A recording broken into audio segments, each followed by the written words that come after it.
दोस्तों, स्त्री के किस दिन चूड़ी पहनने से पति की उम्र कम हो जाती है। दोस्तों, कांच की चूड़ियां सुहागन महिलाओं के श्रृंगार का महत्वपूर्ण हिस्सा होती हैं। शादी के बाद विवाहित महिलाओं के हाथों में चूड़ियां पहनना 16 श्रृंगारों में एक अहम हिस्सा होता है। लेकिन चूड़ियां किस दिन पहननी चाहिए और किस दिन नहीं पहननी चाहिए, यह बात बहुत ही महत्वपूर्ण है। दोस्तों, इस बात को हम एक कहानी के माध्यम से जानते हैं कि एक सुहागन स्त्री को किस दिन चूड़ी पहननी चाहिए जिससे उसके पति की उम्र लंबी हो, और किस दिन उसे चूड़ी नहीं पहननी चाहिए जिससे उसके पति की उम्र कम हो जाती है। दोस्तों, आइए इसे हम एक कहानी के माध्यम से समझते हैं। कहानी बहुत ही शिक्षाप्रद और महत्वपूर्ण होने वाली है। मेरा आपसे आग्रह है कि वीडियो के अंत तक साथ बने रहना और इस वीडियो को पूरा देखना। दोस्तों, यह कहानी है बरसाना की, जहां राज राजेश्वरी श्री राधा जी का जन्म हुआ था। बरसाना में श्री राधा जी का एक बहुत बड़ा मंदिर है, जिसके पास एक सेठ जी रहा करते थे। सेठ जी बड़े ही संपन्न थे, धनवान थे। सेठ के पास किसी प्रकार की कोई कमी नहीं थी, सब कुछ था उनके पास। एक आलीशान दुकान, भव्य भवन, 3 बेटे और 3 बहुएं। सेठ जी यूं तो हर तरीके से साधन संपन्न थे, लेकिन फिर भी उनके मन में एक दुख रहता था। वह हमेशा यही सोचते रहते थे कि यदि उनकी एक कोई पुत्री होती तो अपने मन की सारी व्यथा जो उनके मन के अंदर चलती रहती थी, वे अपनी पुत्री को बताते और अपनी पुत्री के साथ बैठते और अपनी पुत्री को बड़ा स्नेह। दोस्तों, समय बीतता गया। कुछ समय पहले सेठ जी की पत्नी का देहांत हो गया था, इसलिए सेठ जी को हमेशा अकेलापन महसूस होता था। और इसीलिए सेठ जी हमेशा यह परेशान रहते थे कि यदि सेठ जी की एक पुत्री होती तो वह हमेशा अपने मन की जो भी बातें उनके मन के अंदर चला करती थी, वे सब उसी को साझा करते। सेठ जी हमेशा अपने घर के पास स्थित एक राधा जी के मंदिर में दर्शन करने के लिए जाते थे।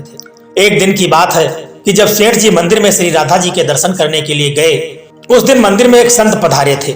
सेठ जी को कुछ जब संत ने उदास देखा तो संत ने सेठ जी से पूछा कि बेटा, तुम उदास क्यों बैठे हो। संत की वाणी को सुन करके सेठ जी कहने लगे कि महाराज, हमारे कोई बेटी नहीं है, इसीलिए मैं उदास रहता हूँ। संत मुस्कुराए और बोले कि यदि जीवन में किसी भी चीज का अभाव हो तो उसकी जगह भगवान को बिठा लेना चाहिए। सेठ जी ने कहा कि महाराज, मुझे तो कोई बेटी नहीं है, तो मुझे क्या करना चाहिए। इस बात को सुनकर संत ने कहा कि अरे सेठ, जब तुम्हें बरसाने का यहाँ रहना मिला है, तुम बरसाने की बेटी जो राधा जी है उनको अपनी बेटी क्यों नहीं मान लेते। संत की इस तरह की बात को सुनकर के सेठ जी को आनंद आ गया। संत की बात सेठ जी को बड़ी पसंद आई। उसी दिन से सेठ जी ने राधा जी का एक बड़ा सा फोटो मंगवाया और उसे अपने कमरे में लगा दिया। अब तो सेठ जी का पूरा जीवन ही बदल चुका था। वे उठते बैठते सोते जागते हर समय राधा जी को अपनी बेटी मान करके उनसे बातें करते थे। अब सेठ जी को अपनी पुत्री को हर बात बताने में बड़ा ही आनंद आता था। सेठ जी राधा जी में ऐसी लगन लगी कि जब भी वह दुकान में जाते तो श्री राधा जी को भोग लगा करके प्रसाद पाते और इसके बाद अपनी दुकान को जाते। शाम को जब लौटते तो राधा जी को प्रणाम करते, उनसे बातें करते और भोग लगा करके फिर प्रसाद ग्रहण करते और हर समय श्री राधे यही अपने मन में संकीर्तन किया करते थे और हर समय सेठ जी प्रसन्न रहते थे। अब जब भी सेठ जी से कोई उनका परिचय पूछता तो सेठ जी कहते थे कि मेरे 3 बेटे हैं, 3 बहुएं हैं और मेरी बेटी तो है जो यहाँ बरसाने की बेटी है, और मैं ही बड़ा बड़भागी पिता हूँ क्योंकि मेरी बेटी का नाम राधा है। एक दिन की बात है कि सेठ जी के घर में चूड़ी पहनाने वाली एक मनिहारिन आई। अब चूंकि सेठ जी की जो बेटी थी वह राधा जी स्वयं थी और उस दिन चूड़ी पहनने वाला समय नहीं था, इस दिन राधा जी ने सोचा कि यदि सेठ की बहुएं आज चूड़ी पहन लेंगी तो बड़ा बुरा हो जाएगा। अब उन्होंने अपनी ऐसी कृपा दृष्टि की कि उस मनिहारन की कोई भी चूड़ी सेठ की किसी भी बहू को पसंद नहीं आई और उस दिन उन्होंने उस मनिहारन को उसके घर से वापस कर दिया। यह राधा रानी की कृपा थी। वह नहीं चाहती थी कि सेठ के घर में अमंगल हो, क्योंकि अब तो सेठ के जो बेटे थे वह राधा जी के भाई थे और जो उनकी बहुएं थी सेठ जी की, वह सब राधा जी की भौजाई थी। इसीलिए राधा जी ने ऐसी कृपा की कि सेठ के घर में किसी भी स्त्री ने उस मनिहारन की चूड़ी नहीं ली और उसे वापस कर दिया। समय बीतता गया। एक दिन की बात है कि वह मनिहारिन दोबारा फिर आई। तीनों बहुओं ने बारी बारी से जाकर के मनिहारिन से चूड़ियां पहन ली। श्री राधा जी को लगा कि आज हमारे पिता के घर में चूड़ी पहनाने वाली आई है तो हम भी जाकर के चूड़ियां पहन लेती हूँ। जैसे ही 3 बहुएं चूड़ी पहनी तो राधा जी वहीं पहुंच गई। मनिहारन ने जब राधा जी का स्वरूप देखा तो वह उन्हें देखती ही रह गई। राधा जी ने कहा, मुझे भी चूड़ी पहनाओ। मनिहारिन ने समझा कि इनके घर में कोई मेहमान आया होगा, यही सोच करके मनिहारिन ने राधा जी को चूड़ियां पहना दी। अब श्री राधा जी चूड़ियां पहन करके एक ओट में जाकर के अंतर्ध्यान हो गई। सभी को चूड़ियां पहना करके मनिहारिन हमेशा की तरह चूड़ियों का दाम लेने के लिए सेठ जी की दुकान पर पहुंच गई। मनिहारिन को देखते ही सेठ जी बोले, घर पर चूड़ियां पहनने गई थी, यह लो तुम्हारे पैसे। सेठ जी ने मनिहारिन को हर बार में जितने पैसे देते थे उतने ही पैसे दिए। इस बार मनिहारिन ने कहा कि सेठ जी, इस बार मैं आपसे ज्यादा पैसे लूंगी। मैंने आपके घर में 3 लोगों को चूड़ियां नहीं पहनाई हैं, वहां एक लड़की थी, उसने भी मुझसे चूड़ियां पहनी है। सेठ जी ने कहा कि हमारे घर में तो 3 बहुओं के अलावा और कोई चौथी है ही नहीं, तुमने चूड़ियां किसको पहना दी?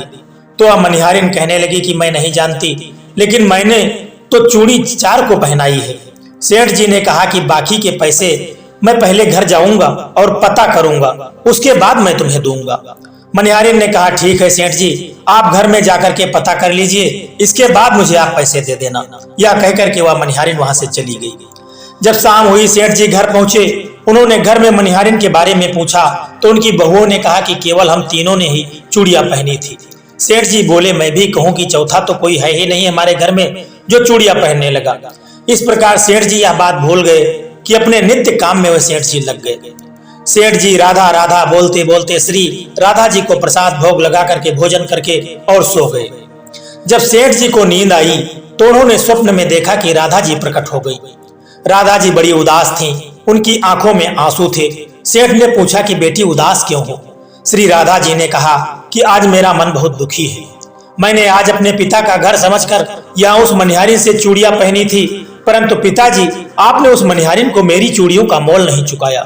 पिताजी आपने मुझे बेटी तो बना लिया, परंतु आपको मेरी याद नहीं रही, आपने मुझे भुला दिया है, इससे मैं बहुत दुखी हूँ। यह सुनकर के सेठ जी सपने में ही रोते हुए बोले कि बेटी मुझे क्षमा कर दो, मुझसे बड़ी भूल हो गई है। सेठ जी तुरंत नींद में से उठकर बैठ गए, उनकी आंखों से आंसू बह रहे थे। सेठ जी ने तुरंत तिजोरी में से पैसे निकाले और मनिहारिन के घर की ओर चल दिए। सेठ जी ने मनिहारिन के घर का दरवाजा खटखटाया। मनिहारिन ने दरवाजा खोला। सेठ जी, आप इतनी रात को कैसे आ गए? सेठ जी को अपने घर के पास देख करके मनिहारिन चौंक गई। सेठ जी के नेत्रों से आंसू बरस रहे थे। सेठ जी बोले, तुम्हारे जैसा बड़भागी इस संसार में कोई नहीं है। मनिहारिन बोली, सेठ जी क्या हुआ? सेठ जी ने कहा कि मैंने राधा जी को अपनी बेटी बनाया, परंतु मैंने उन्हें कभी अपने नेत्रों से देखा नहीं था, लेकिन तुमने आज उन्हीं राधा जी को अपने हाथों से चूड़ियां पहनाई है। आज तुम्हारे जितना भाग्यशाली इस धरती पर कोई नहीं है। मैं तुम्हें अपनी पुत्री की पहनी हुई चूड़ियों का मूल्य चुकाने आया हूँ। यह कह करके सेठ जी ने रुपयों से भरी हुई थैली मनिहारिन के सामने रख दी और कहा कि इसमें से जो भी लेना हो वो ले लो। जब मनिहारिन ने सुना कि स्वयं राधा जी उससे चूड़ियां पहनने आई थी तो उसकी आंखों से आंसुओं की धारा बह निकली। मनिहारिन बोली, सेठ जी, मैं राधा रानी की चूड़ियों के पैसे आपसे कैसे ले सकती हूँ? राधा रानी ने इस बरसाने की बिटिया है, मैं बिटिया की चूड़ी के पैसे आपसे कैसे ले सकती हूँ? मैं पैसे कदापि नहीं लूंगी। परंतु सेठ जी नहीं माने। सेठ जी ने रुपयों से भरी हुई थैली मनिहारिन के घर पर रखी और वहां से सीधे श्री राधा जी के मंदिर में चले गए। उस दिन के बाद सेठ जी ने सब कुछ छोड़ करके संन्यास ले लिया और शेष जीवन राधा जी के मंदिर में राधा जी की भक्ति करते हुए बिता दिया।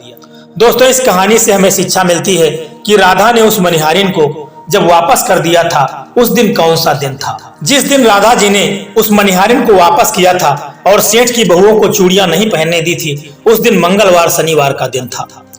ज्योतिष शास्त्र के अनुसार कहा जाता है कि मंगलवार और शनिवार के दिन चूड़ियां नहीं खरीदने और पहनने की सलाह दी जाती है।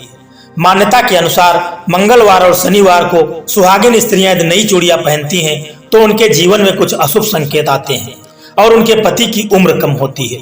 इसीलिए उस दिन राधा जी ने उस मनिहारिन को उनके घर से वापस कर दिया था। लेकिन जब दोबारा वह मनिहारिन सेठ जी के घर में पहुंची और राधा जी ने स्वयं चूड़ियां पहनी, उस दिन का दिन था बुधवार। चूड़ियां बुध और चंद्रमा का प्रतीक मानी जाती हैं। इनका संबंध वैवाहिक जीवन और सुंदरता से होता है। चूड़ियां स्वास्थ्य और मानसिक स्थिति को भी बढ़ाती हैं। अगर दिन की बात की जाए तो नई चूड़ियां पहनने के लिए सबसे अच्छा दिन रविवार और शुक्रवार को माना जाता है। कहा जाता है कि इस दिन नई चूड़ियां पहनने से सुहाग हमेशा बना रहता है।